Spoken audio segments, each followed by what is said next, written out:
পরিকল্পনা 0.2 ইউটিউব চ্যানেলে আপনাদের আবারও স্বাগত। বন্ধুরা, আপনাদের জন্য আবারও একটা ভৌতিক গল্প নিয়ে আমরা হাজির হয়েছি। আমাদের গল্পের স্থান, কাল, চরিত্র এবং ঘটনাবলী সমস্ত কিছুই কাল্পনিক। বাস্তবের সাথে কোনো ধরনের মিল থাকলে তা অকল্পনীয়।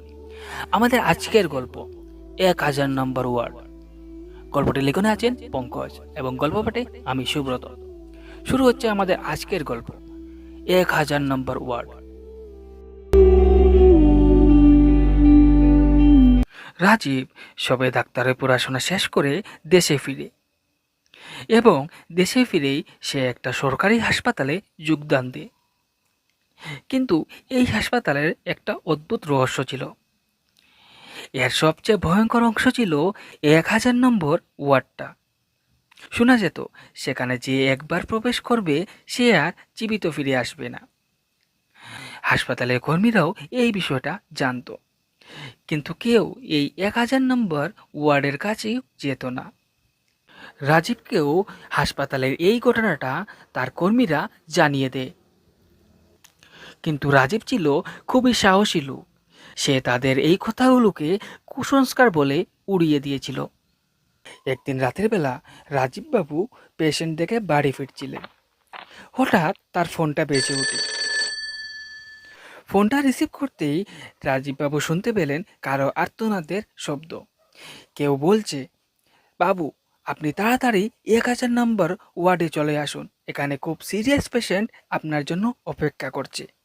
তাড়াতাড়ি করে 1000 নম্বর ওয়ার্ডে আপনি চলে আসুন, নয়তো এই পেশেন্ট আর প্রাণে বাঁচবে না। এই বলে লোকটা ফোন কেটে দেয়। রাজীববাবু তাড়াতাড়ি করে গাড়ি ঘুরিয়ে আবার হাসপাতালের দিকে রওনা দিলেন। তিনি হাসপাতালে পৌঁছে 1000 নম্বর ওয়ার্ডের দিকে তাড়াতাড়ি করে হেঁটে যেতে লাগলেন। হঠাৎ করিডোরের সমস্ত বাতিগুলি জ্বলতে নিভতে শুরু করলো। কি অদ্ভুত এক কাণ্ড শুরু হয়ে গেছে যেন। ওয়ার্ডটি ছিল হাসপাতালের শেষ প্রান্তে। চারিপাশে নিস্তব্ধতা, কিন্তু এই নিস্তব্ধতার মধ্যে শোনা যাচ্ছে কারোর পায়ের শব্দ। কেউ যেন হেঁটে চলে যাচ্ছে। রাজীববাবু তখন সেই শব্দটা শোনার জন্য দাঁড়িয়ে পড়লেন এবং চারিদিকে তাকিয়ে দেখলেন, কিন্তু কোথাও কিছু দেখতে পারলেন না। রাজীববাবু মনে মনে বলতে লাগলেন, এটা হয়তো আমার মনের ভ্রম। এদিকে রাত্র প্রায় 12টা বেজে গেছে। এই বলে তিনি আবার সামনের দিকে এগোতে লাগলেন। কিছু দূর যাওয়ার পর রাজীব একটা কান্নার শব্দ শুনতে পেলেন। সেই কান্নার আওয়াজকে এড়িয়ে সামনের দিকে এগোতে লাগলো রাজীব।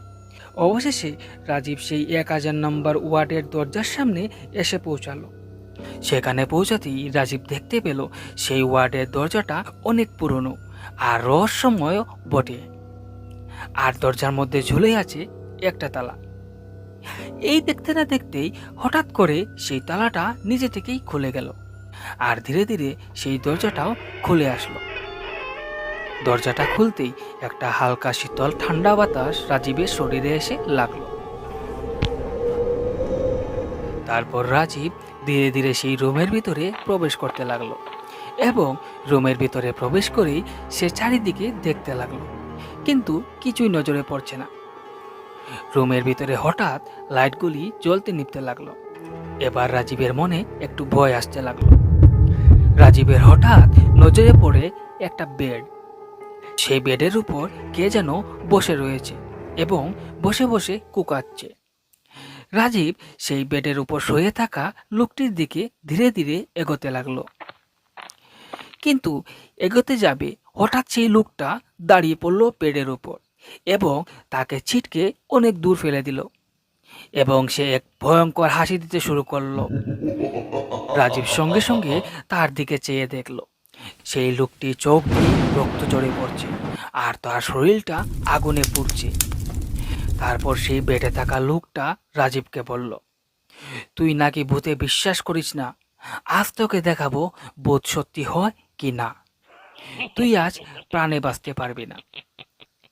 এই কথা বলে সেই ব্যক্তিটি এক এইসব দেখে রাজীব দৌড়ে পালিয়ে আসে অফিস রুমে এবং সেখানে সে হাঁপাচ্ছিল। তার হাঁপানি দেখে অফিসের বাকি স্টাফরা তাকে জিজ্ঞেস করলো, কি হয়েছে স্যার? এত হাঁপাচ্ছেন কেন?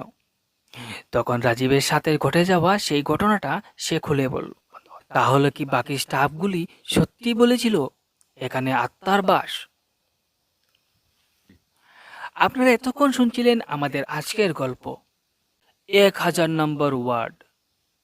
সবাই ভালো থাকবেন, সুস্থ থাকবেন। শুভরাত্রি।